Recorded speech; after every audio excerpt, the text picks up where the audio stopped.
অনেকে দেখতে চায় আমি ফটো প্রিন্ট দিয়ে কিভাবে আমি কেকগুলো ডেকোরেশন করি। অনেকে আমাকে জিজ্ঞাসা করে নক দিয়ে।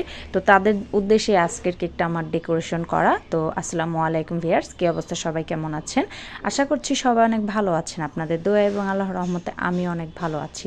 তো যেই কেকটা ডেকোরেশন করছি এটা হচ্ছে আমি ফটো প্রিন্ট দিয়ে একটা ডেকোরেশন করব। তো এই কেকটা হচ্ছে 1 পাউন্ড ভ্যানিলা স্পঞ্জ কেক। আর কেকটা দেখে বুঝতেই পারছেন যে এই কেকটা কতটা স্পঞ্জি হয়েছে। আসলে পারফেক্ট স্পঞ্জি ভ্যানিলা কেক বানাতে হলে কিন্তু সঠিক মেজারমেন্ট না হলে কিন্তু হয় না, এবং পারফেক্ট একটা কেক তৈরি করতে পারলে কিন্তু অনেক ভালো লাগে। অনেকেই হচ্ছে কোর্স করে যেও কিন্তু পারফেক্টভাবে কেকটা তৈরি করতে পারে না, হয়তো তাদের মেজারমেন্ট এদিক সেদিক হয়। প্রথমে কিন্তু কেক বানাতে একটু কষ্ট হবে, আস্তে আস্তে কিন্তু প্র্যাকটিসের মাধ্যমে আপনার হাতের কাজটা অনেক সুন্দর হয়ে যাবে এবং আবার পারফেক্ট স্পঞ্জ কেক কিন্তু তৈরি করতে পারবেন। একটা পারফেক্ট স্পঞ্জ কেক তৈরি করতে কিন্তু খুবই ইজি, যে পারে তার কাছে অনেক ইজি, আর যে পারে না তার কাছে কিন্তু একটু কষ্টই হবে।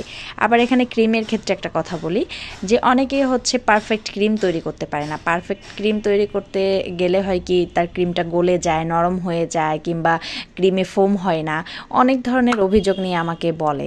তখন হচ্ছে আমি তাদেরকে একটাই সলিউশন দিতে পারি, যে পারফেক্ট ক্রিম তৈরি করতে হলে কিন্তু আপনাকে অবশ্যই আমি যে সঠিক মেজারমেন্টে আপনাদের ক্রিম তৈরি করে দেখিয়েছি সেইভাবে করার চেষ্টা করবেন। আর সবসময় ক্রিমটা হচ্ছে লো স্পিডে বিট করতে হয়। ক্রিম কিন্তু কখনোই ওভার স্পিডে বিট করতে যাবেন না, তাহলে কিন্তু আপনার ক্রিম নষ্ট হয়ে যেতে পারে। অনেকে আবার এটাও ভাবে যে ক্রিম হয়তো তৈরি করার সময় প্রথম দিকে একটু লো স্পিডে বিট করলাম, এরপরে হচ্ছে কয়েক মিনিট বিট করার পরে ভালো করে বেশি স্পিড দিয়ে ক্রিমটা বিট করি, এতে করে ক্রিমটা ভালো হবে। আসলে কিন্তু এতে করে আপনার ক্রিমটাই হবে না, কারণ ক্রিম কিন্তু আপনার প্রথমে হচ্ছে হালকা একটু লো স্পিডে করে দেন এরপরে হচ্ছে আইসিং সুগারটা ইউজ করতে হয়। আইসিং সুগারটা ইউজ করে এইটা কিন্তু জাস্ট 2-3 মিনিটের মধ্যে কাজটা সেরে ফেলতে হয়। লো স্পিডে সবসময় কেকের কাজ করতে হয়। আমি কিন্তু সবসময় লো স্পিডে ক্রিম তৈরি করি, লো স্পিডে কেক স্পঞ্জ তৈরি করি। তো সবসময় এভাবে যদি তৈরি করতে পারেন তাহলে কিন্তু আপনার ক্রিমটা হওয়ার সম্ভাবনা আছে। অনেকে ক্রিম শিখে যাওয়ার পরেও পারে না, কারণ হয়তো ওদের স্পিড বাড়ানো আছে কিংবা একটু সময় নিয়ে নেয়। যেমন ক্রিম তৈরি করতে গেলে কিন্তু বেশিটা সময় নিলে আপনার ক্রিমটা পারফেক্ট হবে না, কারণ হচ্ছে ক্রিমে যত তাড়াতাড়ি সময় কম নিয়ে তাড়াতাড়ি করে বানিয়ে ফেলতে হবে। আপনি আস্তে আস্তে করলেন, অনেকটা সময় নিয়ে করলেন, এতে করে আপনার ক্রিমটায় বাতাস ঢুকে তখন হচ্ছে ক্রিমটা নষ্ট হয়ে যাওয়ার সম্ভাবনা থাকে, যার অনেক ক্রিমে ফোম হয় না। তো অনেকে আসলে বুঝে না অনেক কিছুই। তো হাতের কাজের মধ্যেই কিন্তু সব কিছু আপনার হচ্ছে ভালো করে মনোযোগ দিয়ে দেখতে হবে আমি কিভাবে ক্রিমটা তৈরি করি, এরপরে হচ্ছে ওই অনুযায়ী কাজ করতে হবে। তো এই যে দেখতে পাচ্ছেন একটা ফটো প্রিন্ট, এটা কিন্তু আমি প্রিন্ট করে এনেছি, এবং প্রিন্ট করে এনে আমি 4 সাইডটা সুন্দর করে কেটে নিয়েছি। কেটে নিয়ে বাড়তি অংশ ফেলে দিয়েছি।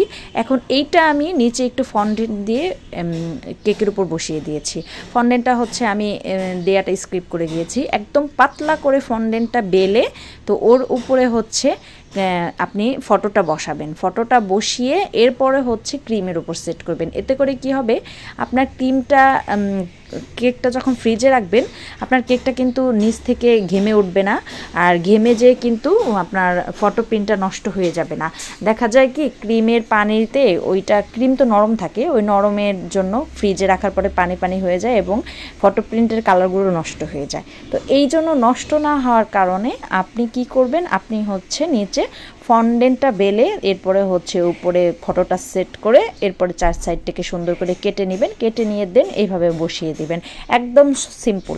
আপনি গুগল থেকে যে কোনো পিকচার আপলোড করে নিতে পারেন, ডাউনলোড করে নিতে পারেন। যে কোনো পিকচার ডাউনলোড করে নিয়ে যে কোনো প্রিন্টের দোকানে গেলেই আপনার সুন্দর করে প্রিন্ট করে দিবে, এবং অবশ্যই মোটা কাগজে প্রিন্ট করবেন, পাতলা কাগজে না। পাতলা কাগজে প্রিন্টটা সুন্দর হয় না, চেষ্টা করবেন মোটা কাগজে প্রিন্টটা করার, এতে করে আপনার ফটো প্রিন্টটা অনেক সুন্দর হবে। এটা হচ্ছে কম খরচের মধ্যে ইমার্জেন্সি কাস্টমারকে খুশি করা যায়।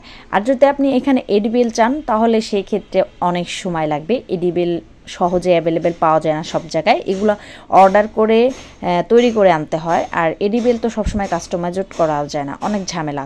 করা যায় বাট অনেকটা সময় লাগে, 2-3 দিন সময় নিয়ে এডিবেল কাস্টমাইজ করে নিয়ে আসা যায়। তো এইভাবে হচ্ছে আপনারা সেট করে নেবেন, একদম ইনস্ট্যান্ট ফটো প্রিন্ট করে এনে কেকের উপর বসিয়ে দিতে পারেন, এরপরে হচ্ছে সহজভাবে কেকটা ডেলিভারি দিতে পারেন। তো ভিডিওটা ভালো লাগলে অবশ্যই লাইক কমেন্ট করবেন। ধন্যবাদ সবাই।